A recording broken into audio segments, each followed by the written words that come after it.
of Owning a Cafe and Other Heroic Deeds by Beware the Tristero, Chapter 155. When It Rains. The niceties, of course, had to come to an end eventually. Take a seat.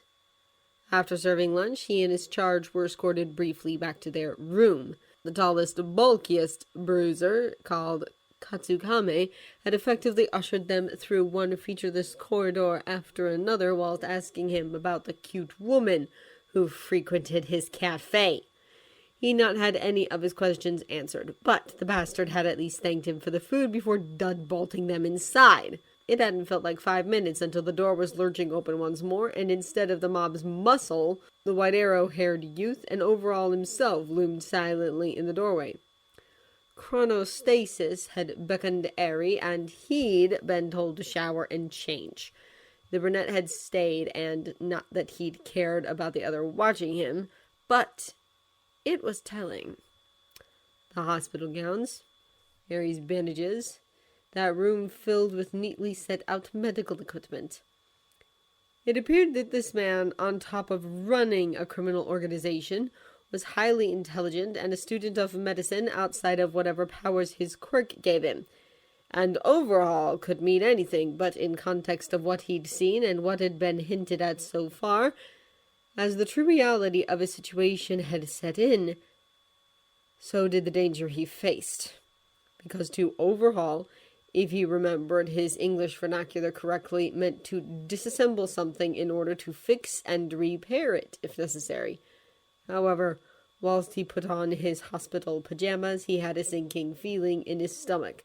And that feeling, of course, as they made their way through the seemingly endless grey-walled corridors, only intensified as they passed a few low-level thugs skulking about completely unworried and not on guard, as they muttered, mumbled, and looked him up and down.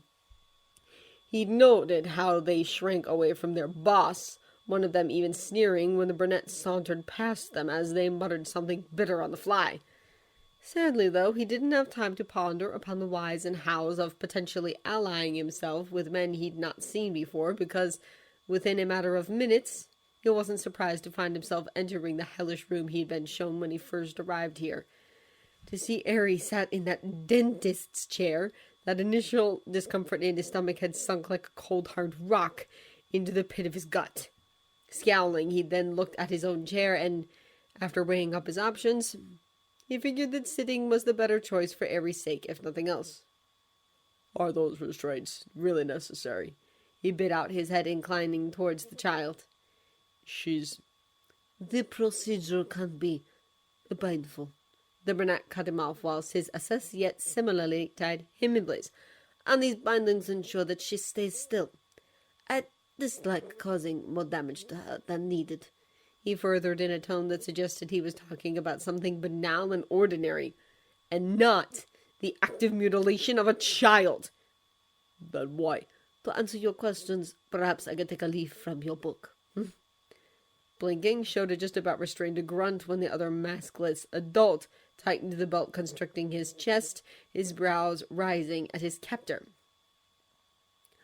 From Rapper's reports, you're quite well known for your good advice and little life lessons, are you not? The younger man taunted slyly. So allow me to teach you about the bullets I'm trying to make. The bullets I will make thanks to Eri's sacrifice and who knows, perhaps your inherited disease could assist in the serum's development. He mused. Admittedly, your blood is primarily being used to ensure that your stay with us isn't prematurely ended, and that your husband takes us seriously, you see, he informed primly. Somehow he managed to not roll his eyes whilst he tucked away what the other had set for later analysis. Using his blood to validate ransom demands wasn't wholly unexpected, but how exactly could his blood be used to keep him here? Now then, about that lesson. Blinking his teeth, gritting, the eatery owner was surprised, not just by the violent motion, but the other strength as his head was wrenched back against the thinly padded support bracket, a gleaming scalpel leveled at his left eye. Swallowing thickly, he forced his body to relax. If this bastard took his eye, there'd be nothing he could do about it. He needed to think rationally here. Panicking would spike his blood pressure. Increased blood pressure would lead to further blood loss. Blood loss meant disorientation, instability, and further trauma for himself and that terrified little girl he could just about make out in his periphery. Fuck. Your quirk is called eraser, yes, and it emitted through your eyes. The smug prick leaning over him said, those golden eyes alight with a special kind of madness. If I were to cut one out to use in my research, would that be advantageous to me acquiring a way to permanently erase the powers of others, Regulating his breathing, Shouta unclenched his fists and met the other's gaze directly. Unlikely, he ground out. My eyes are the same as anyone else's. You want to use or study my quirk factor. That is my blood that you need, nothing else. He huffed, his glare narrowing. Everyone who attended biology lessons in middle school knows that. Oh, true enough, the brunette admitted, and just like that, the wrenching grip on his bun was released. Letting out a shaky breath, the rookie pro rolled his shoulders to relieve the stress building up there before watching the waka prowl around to the child strapped in the chair across from him, his eyes narrowing in horror as Chronostasis finished untying her bandages. Oh, God. The girl's little arms and legs were littered in scars. You absolute bastard, he hissed. You've been cutting her. What kind of animal are you? She's a child. She's an asset, Overhaul corrected mildly, his shoulders casually shrugging as he circled the trembling form. And I've promised her that when my serum is perfected, all of this will stop. And she's proud to be of service to me, to her grandfather, aren't you, Eri? Watching as the child nodded, Shouta felt his blood boil. He'd so stupidly, foolishly thought that this monster had been taking her blood intravenously, and unforgivable as that was, it paled in comparison to this. Continuing our lesson, the crime boss hummed. Her quirk is something incredibly rare, powerful, and unusual, but wait till you and I can show you. Wait, he rasped, his body jerking when the other brandished his scalpel. Now then. The fiend purred, a quick slice through the child's arm, causing her to flinch. The eatery owner snarled whilst he watched a thin stream of red momentarily appear before the jagged horn sprouting from the top of her forehead sparked with amber light, and the bleeding disappeared to leave nothing but a thin, slightly reddened line. We've called it rewind, and, as its name suggests, it is able on the subconscious level to reverse the damage done to her. The motherfucker he would happily punch the throat of added, his tone peppered in curiosity. It's a blessing and a curse, for, you see, what you mistake for a harmless child being harmed is actually a monster being restrained. He revealed a gloved hand resting atop her head. She killed her own father quite accidentally, I understand, when she was just 2 years old. Scowling thunderously, Shouta was about to call the villain out on his verbal and emotional abuse when a stabbing pain in his shoulder rendered his mouth useless, the full weight of his body slouching in place thanks to the smirking bastard stuck next to him. Oh, there weren't enough cat dead specials in the world to reconcile how badly he wanted to punish these bastards. She's even killed one of her other cat takers, and if not for my quirk, well, who knows how many people she could have inadvertently murdered. However, now that you're here, we won't have to worry so much, will we? Grunting as the smug fucker who'd stabbed him similarly pulled his head up, the rookie pro couldn't get his vocal cords to work as he was forced to watch Overhaul cut the child once more. Whenever her horn grows continually, I've been forced to reset her. That has led to delays, but now you can erase her quirk every time I tell you to, and the bloodletting will be quicker. The amount of times I'll need to stimulate her power will also be reduced, and so in conclusion, as much as you might hate me, as much as you may wish to do something stupid, just remember that your cooperation is integral to her well-being, and should you make a nuisance of yourself and need to be removed, she will suffer for it. Still trying to struggle for all the good it did him, the raven-haired man could only watch as Eri was hooked to a Trima machine before the scalpel returned. It was chilling to watch. So horrifying, in fact, that he hardly noticed his own arm being punctured by someone else who'd entered the room outside of his line of vision. He couldn't focus on their conversation. He couldn't focus on anything other beside that beautiful, tortured girl's paling face. Standing at the side of her chair as Papa was allowed to get up now that Harry's quirk had run off, Ari felt relieved that he'd not been cut, punched, or slapped by her supposed uncle, but deep down she was sad that Chisaki-sama had told the man the truth about her. She'd enjoy it and be nice to her. However, maybe this was for the best. He needed to know that she was scary and... Can you walk? I can. No thanks to you. Blinking, she watched whilst the man stood before her grandpa's adopted son and glared at him heatedly. Oh no, he... Good, the brunette replied, a hint of laughter tilting his tone. Now let's get you back to your room so you can rest before making dinner, Then, in a dismissive gesture, the beak wearer turned his back on him and walked towards the door whilst Hattie collected the various sharp things they'd been using and approached the cleaning machine they liked so much whilst Papa...